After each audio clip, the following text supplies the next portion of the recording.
Good evening. Depending on the time zone that you are currently in, good morning, good afternoon. Greetings to you anywhere you are in this part of the world or any part of the globe. I want to specially welcome you to today's episode of Marriage and Relationship Clinic. My name is Rev Anthony Uviekovo. I am your relationship and marriage doctor. It's been an amazing time, an exciting time, deliberating about relationship issues and sharing. So if you are seeing this video, one of the first things I want you to do ASAP is to share this video. You'll be blessing a life and causing somebody to find a resource that will help his or her marriage. You can also comment where you are viewing from so that we know that you are with us. It is very important to also flow with the conversation and discussions. So as we discuss, as we share ideas, you can put your thoughts on the comment section. And don't forget, share. Okay, very, very important and a special good news. We are also now on YouTube, so you can watch our videos on YouTube. If you miss an episode, you can always go to YouTube and you get them on Rev Anthony Uviekovo. So you can just search and find us and go through all the videos of past episodes. Like I always say, your marriage and your relationship is very, very important to your life, to your destiny, and to the fulfillment of your purpose. It is one aspect of life that you cannot afford to joke with. Your life is a product of your relationship. And I tell you for free, and I tell you the truth, if you joke with your marriage or relationship, your destiny can be affected. Your destiny is actually impacted either positively or negatively based on the relationship that you are currently in or the marriage that you are in. It's very, very important. So today we'll continue from where we stopped on our series that has to do with how you can be faithful in marriage or relationship. How to be faithful in marriage or relationship. We had an amazing time last week, Monday, where we looked at several things that can help you to be faithful in your marriage or relationship. Thank you for the feedbacks and the questions, the comments that have been coming since the last episode. We are seeing them and we try to reply every one of them. So keep them coming. Now, when it comes to being faithful in marriage or relationship, some people feel it is something that is impossible. I remember remarking, somebody said, how do you live by just eating one particular soup all the rest of your life? Why would you just be eating a goosey soup or banga soup or any special delicacy in wherever part of the world that you are? And you see, when it comes to marriage and relationship, I want you to know that it is possible to be faithful.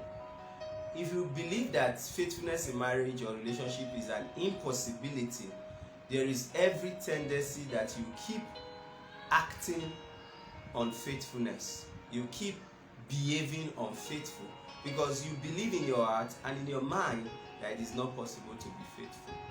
And I can tell you that it is. If you make up your mind, by the grace of God and by certain factors, for example, discipline, then the help of God, the fear of God, and several factors I mentioned last week, it will help you. So I'll just go through some of the things we discussed last week and we continue from where we stopped, so that in case you didn't see that video, you'll be able to have an idea of some of the things we have discussed. So we're going to be looking at how to be faithful in your marriage or relationship. One of the things I need you to understand is that what I'm sharing with you is an antidote to unfaithfulness. It is an antidote to unfaithfulness. unfaithfulness has various characteristics that makes you determine its anatomy. That means its features, its physiological features, its picture, the picture that comes or that is formed, or the reactions that you get when things like unfaithfulness occur. We've been able to share some. So one of the things I said last week is that for you to be faithful in marriage or relationship, you must involve God from the beginning. You must involve God in your marriage or relationship. And I said that God becomes a threefold cord, makes you your partner and God. That becomes a threefold cord that is not easily broken. Now, there are certain things you will do when you don't have the fear of God. But if you have the fear of God, it's a check. Even when your partner is not there, you don't want to do something that will make God angry. For example, Joseph said, how do I do this great wickedness against God? Potiphar was not there when Potiphar's wife asked to sleep with Joseph. But he said, how can I do this great wickedness against God? So you see that he involved God in his life, and that was able to act as a check. So as a man, as a woman, one of the things that will help you to maintain sanctity in your relationship or marriage is the fear of God. When you have a relationship with God, then you don't want to hurt God. And because you don't want to hurt God, you don't want to hurt your partner, because God will not be happy. So that could help, especially for those people who have had encounters with God in their religion or what they do. Is very important. Number 2, we said avoid emotional infidelity. Avoid emotional infidelity. And I said emotional infidelity is giving the attention that you are supposed to give to your spouse to someone else other than your spouse. For example, maybe somebody in the office, maybe somebody you are working with, maybe somebody in church, maybe somebody you met in a business place and all that. Basically, what emotional infidelity does is that sometimes it starts harmlessly. It starts like, oh, we're just friends, we're just good. But when you start shifting your attention from your spouse to someone else, you are breeding unfaithfulness. You are opening up the door for unfaithfulness. For example, you start testing somebody or chatting with somebody more than you do to your spouse. That person becomes your go-to when there is a problem or challenge. Instead of speaking with your spouse, you speak to that person more and all that. You see, before you know it, your emotions, your feelings begins to tint towards that person that you are giving attention to. And before you know it, there is going to be what we call emotional infidelity. Emotional infidelity is also being in a relationship or marriage with your body, but your spirit, your heart is not in that relationship or marriage.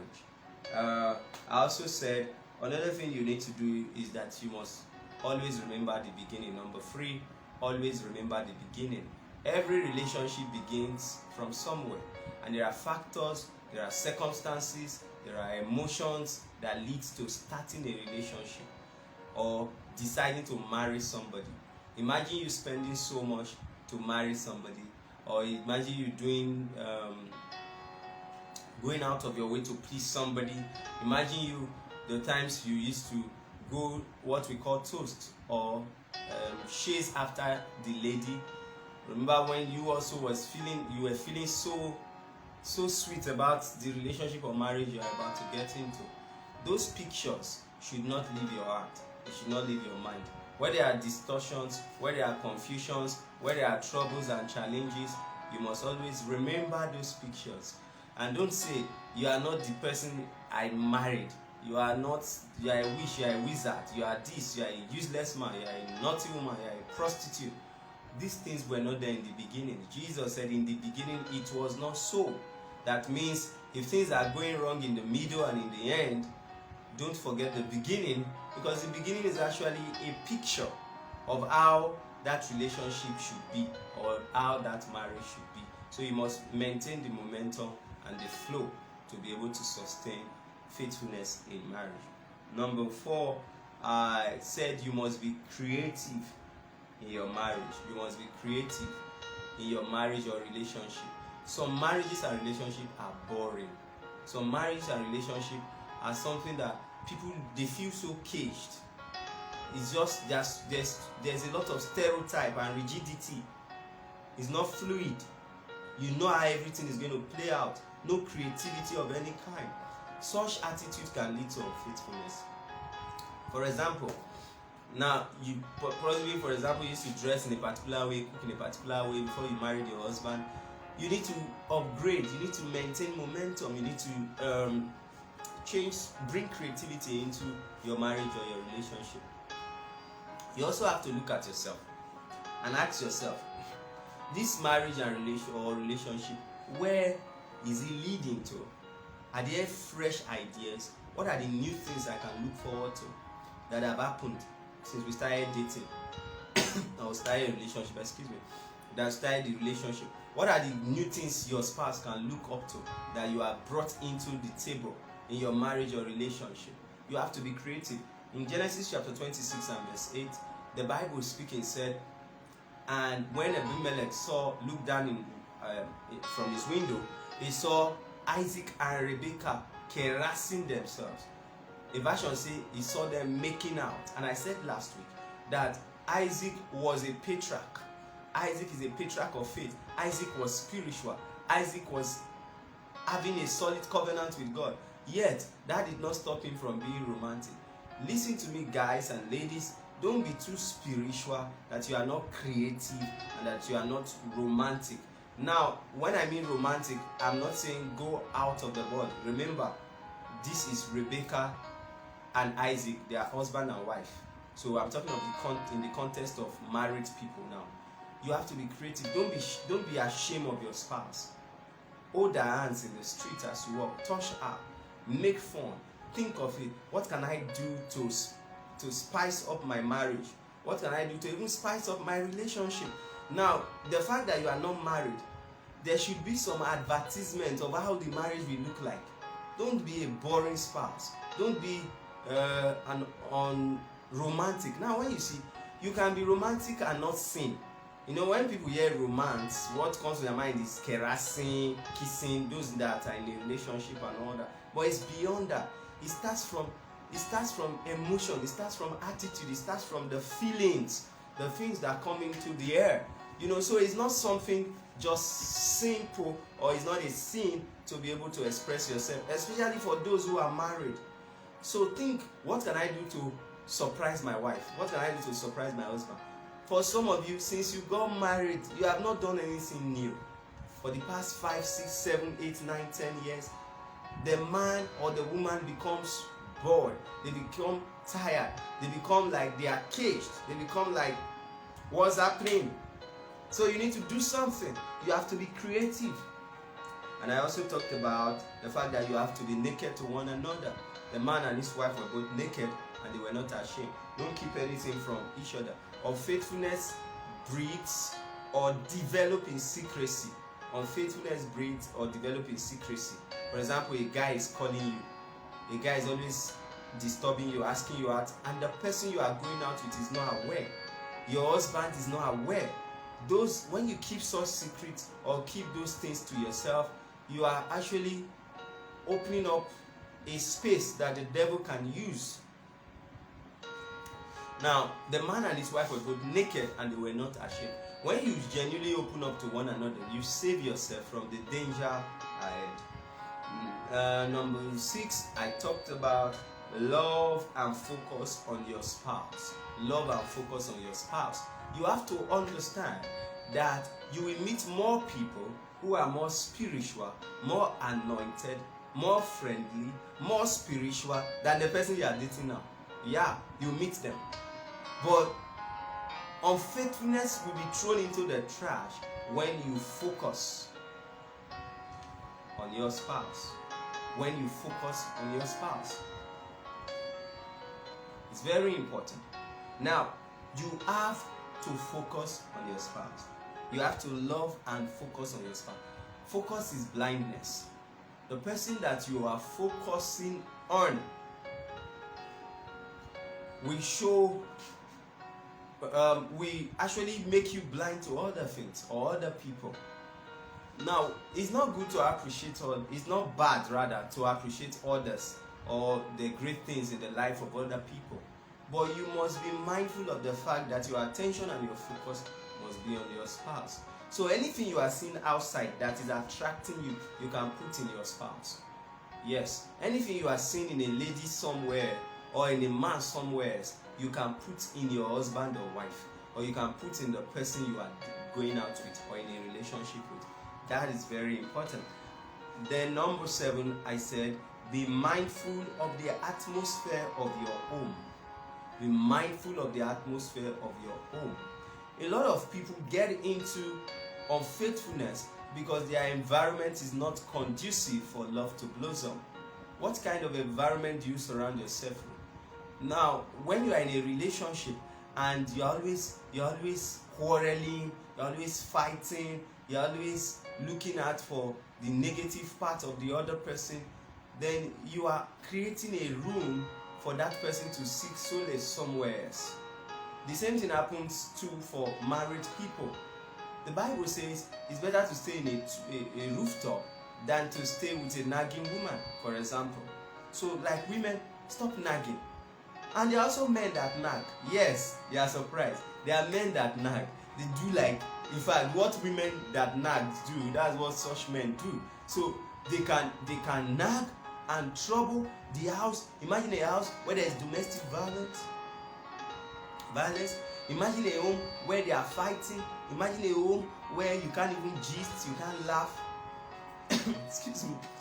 Like everybody is scared.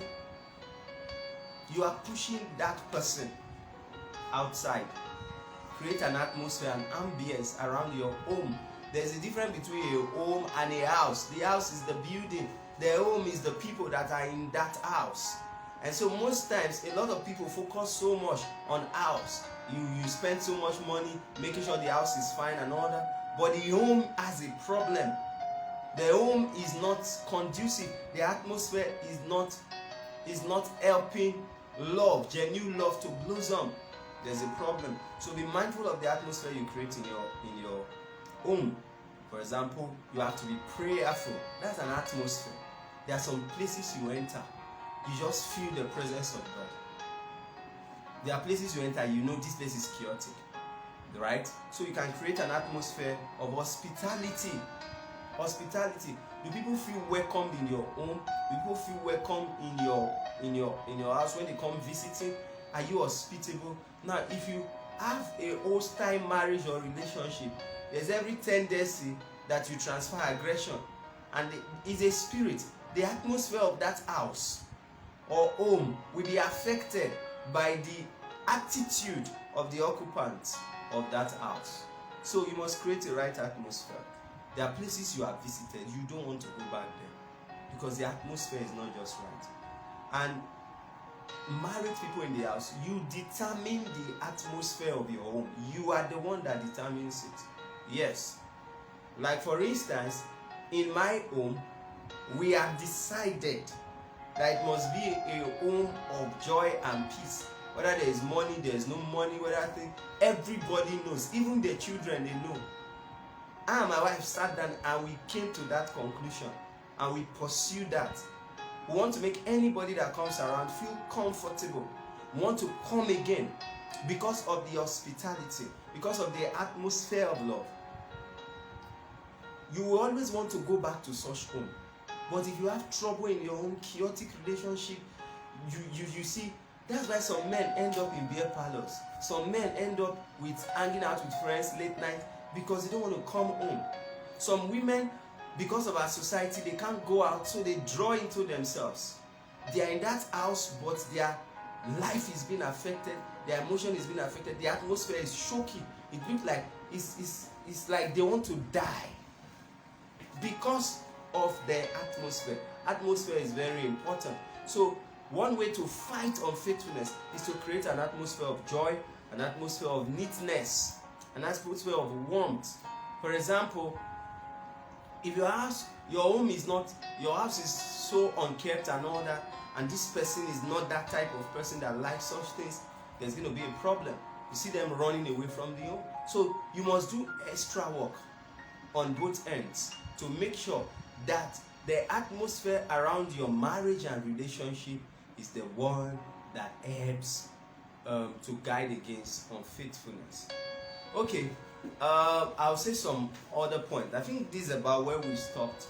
I just had to highlight that so that some of us can flow with the pictures or the continuation of what we have today.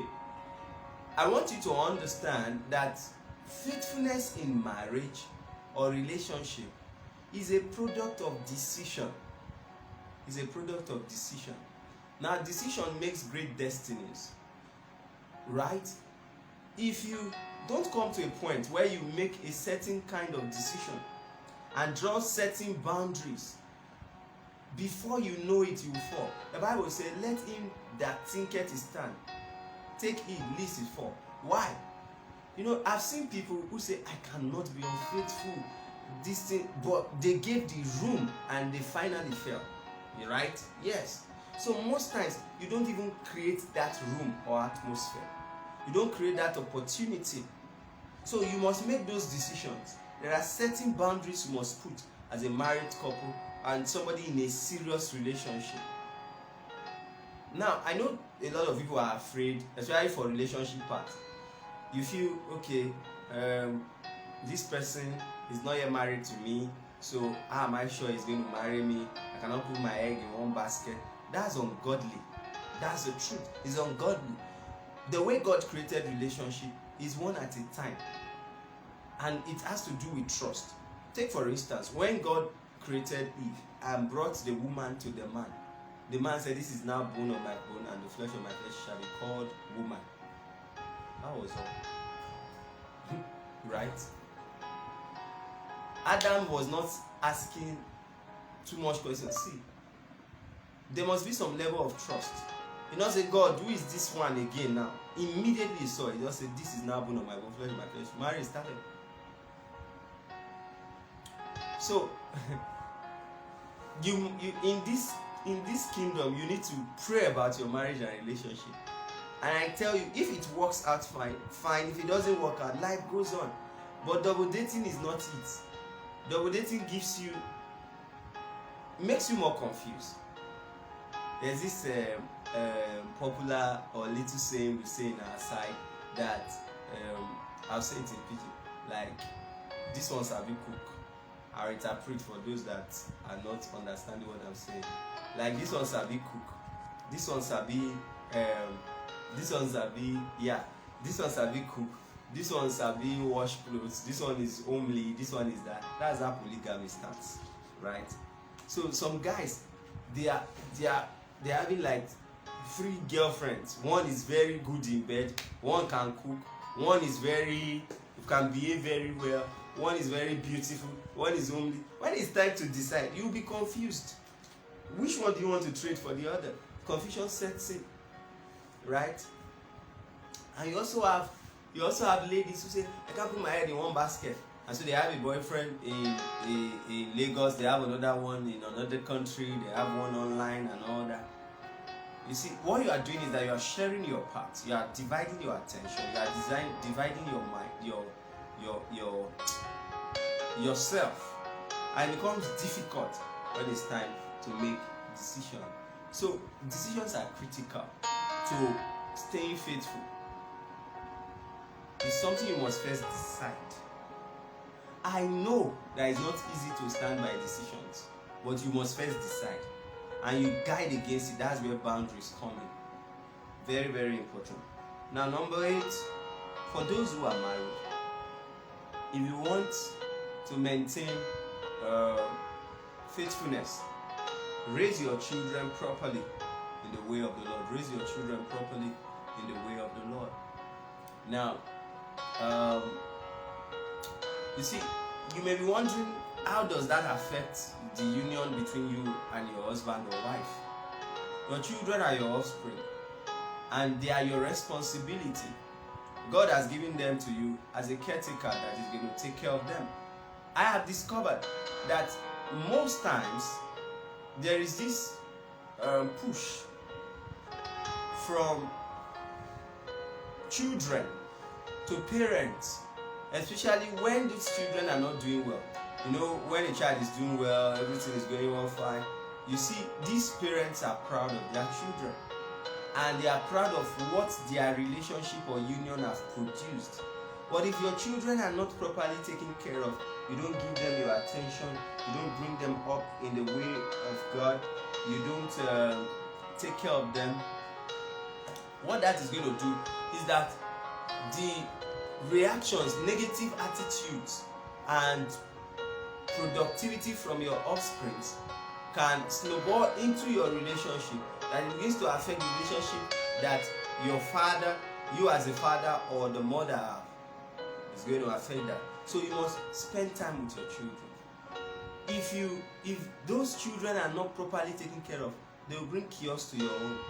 And most times, love, faithfulness is hard to sustain in a chaotic environment. Now, sometimes your husband or wife can think of the things you have done for her and the children, and it becomes something that guides him or her from wanting to hurt you or disappoint you. But when these children are troublesome, bringing trouble to the home, causing problems to happen, it can affect your union. That's the point I'm trying to say. So it's very important that you understand that the way you take care of your children can affect your union. Now, in taking care of children, that's another subject. Maybe we'll look at it some other time. Parenting. Now, it is very important you understand that parenting have entered into another level. We are not being raised any longer. We don't raise our kids the way our parents raised us, because the dynamics have changed. In fact, the syllabus have changed. There are a lot of things that come in now as a parent that you need to bring in.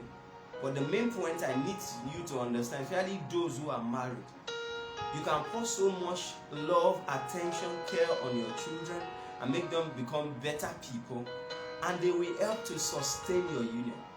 However, I must say this: don't let your children come between you and your spouse. You must understand that no matter the number of children you have, a time will come that all these children will leave you and you'll be left with only your spouse. So you must learn to love one another now, waiting those days where it will just be two of you. And you don't let a child come in to put a division or a demarcation between you and your wife or husband. You must maintain one front always before them. That helps to spice up your home. It helps to increase their union. It helps to make their home a blessed place. Very important. Okay, so the number 9. Deal with unfaithfulness or unforgiveness in order to deal with unfaithfulness. Deal with unforgiveness in order to deal with unfaithfulness. Wow. Sincerely, I've been in this for a while, so I've heard several things. I've also seen people, I've counseled several persons. And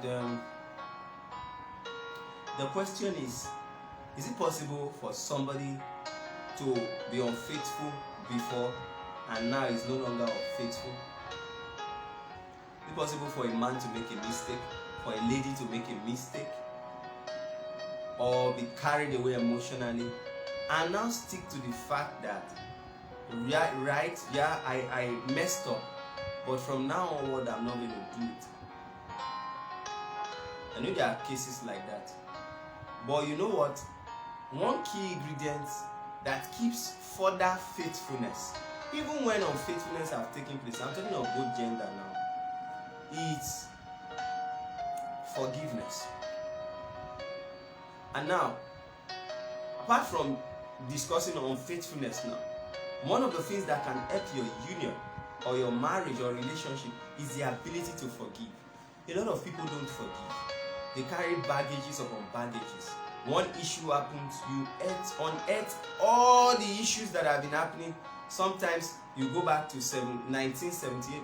Yeah, I joined one of my pastor friends. We went to settle a couple somewhere, and sincerely, when we got there, people have been married for more than more than 40 years.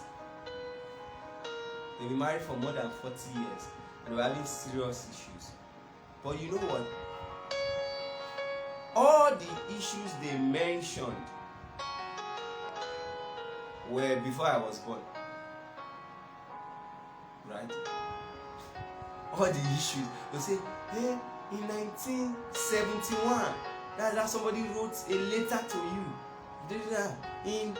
In 1960 something, we're in UK, this thing happened. Every bit of what they were saying were things that happened several years ago. But what was the problem? The inability to let go, the inability to forgive.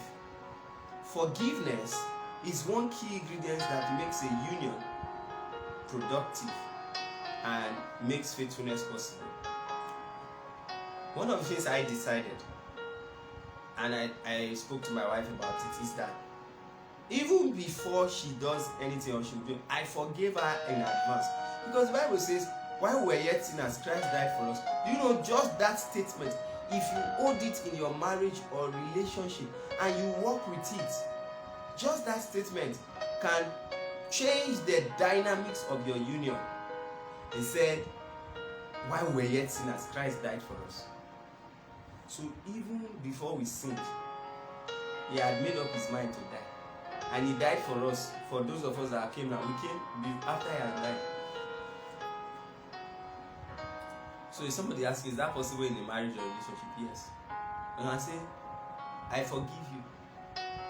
You can. And you may need to go to your spouse or the person that you are going out with on a serious relationship with and just let go of certain things. Trust again. Build trust again. In fact, you are more relaxed when you forgive, because unforgiveness is a load, is a baggage that if you don't drop, it will drop your marriage or your union, because you always be fighting. You always be thinking about what have been done in the past instead of moving further. Right? I shared this story. I think I was teaching a wedding and I was sharing with them about a marriage, a couple that wanted to divorce, and when they went to court, the judge heard their cases, then adjourned the case. But he said, before you go, I'll give you assignments. He brought 2 bags, gave one to the woman and one to the man. And he said, as you are going now, we need evidence for this case. We need written evidences for some of these things we are going to be looking at.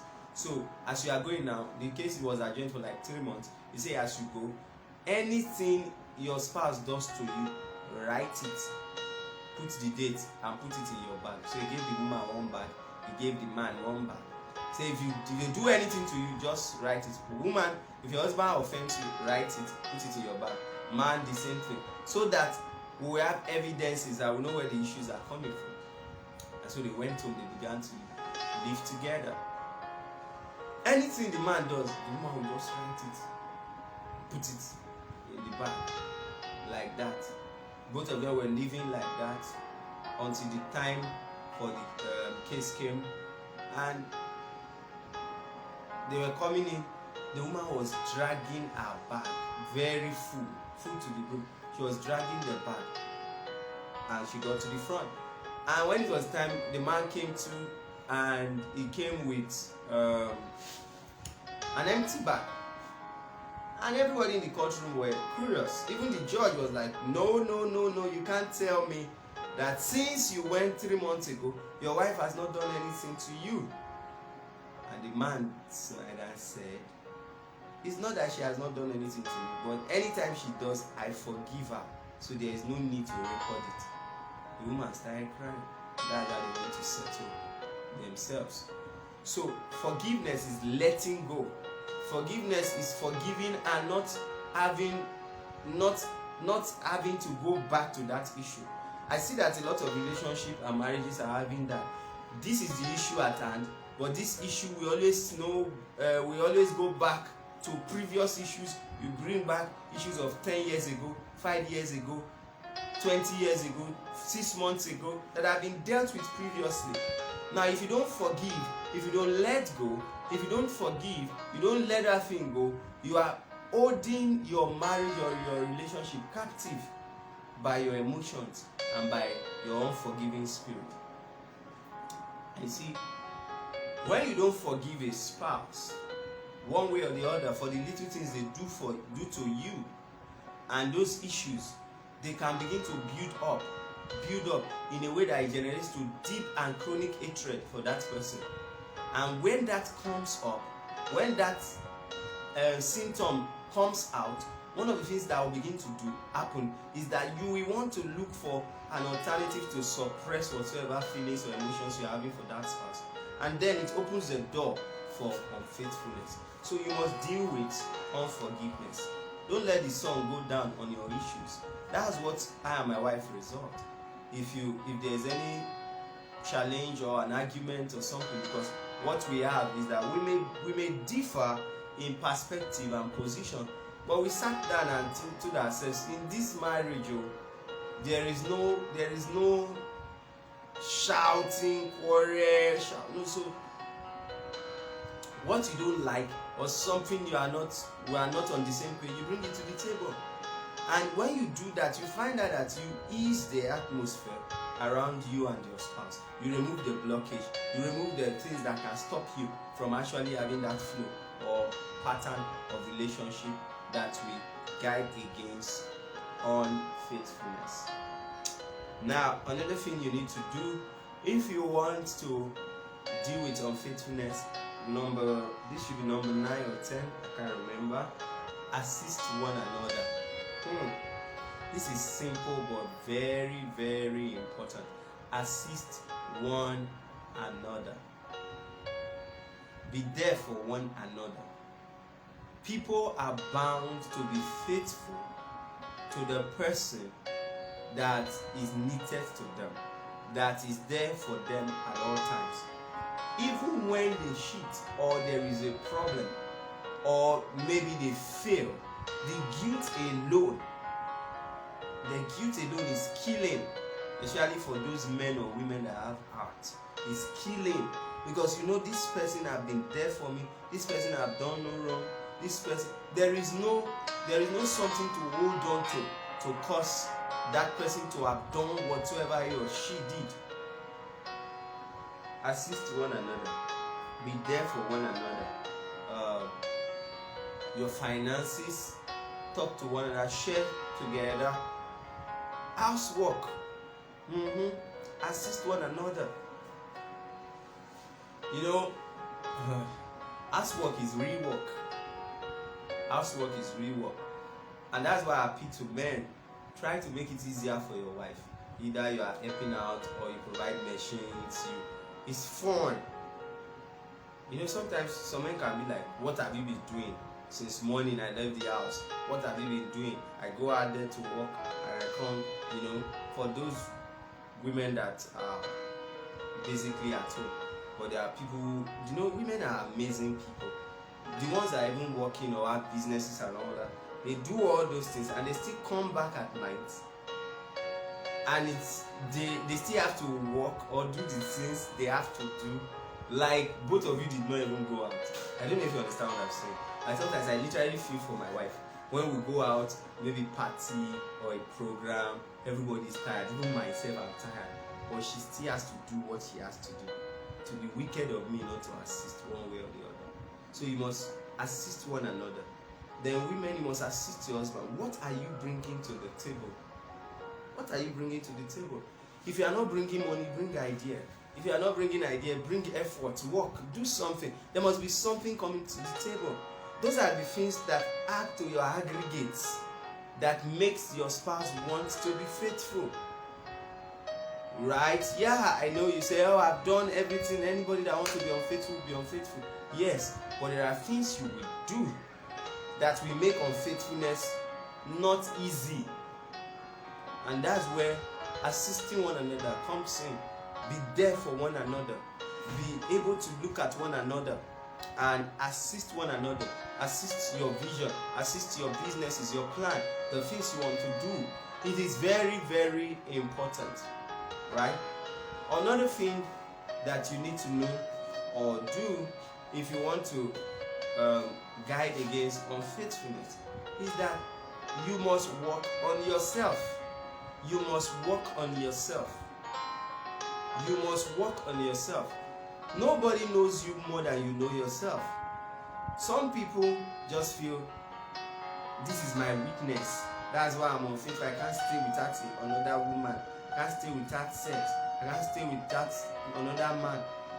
You can work on yourself, right? You can. It's a decision that you have to make. You have to look at yourself. There's a difference between character flaws and weakness. You may have a weakness, but don't let it turn into a character flaws where there's a problem. Say, this is how we are. Then some of you have some nasty ideology about the fact that, it is not, we can do what we like, or I can do what I like. Know that acts or emotions are involved here. So when you are acting or doing anything, you must always think about the other person. That's if truly you love the person. It is very, very important. Now, unfaithfulness does not make you a champion.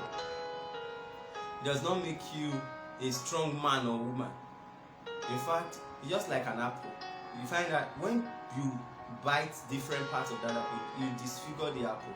Or when you take different from different apple, you have a combination. So that's what happens when you are unfaithful. And you see, there are several reasons you should not be unfaithful. If you look at Proverbs chapter 5, the Bible illustrates very, very fundamental repercussions of unfaithfulness. He said, drink water from your own chest. Let the breast of your wife satisfy you. Right? Now, he said, lest what you have gathered will be taken over by strangers. Lest death come upon you. So there are many things that are tied to unfaithfulness. It's not just you hurting somebody's heart.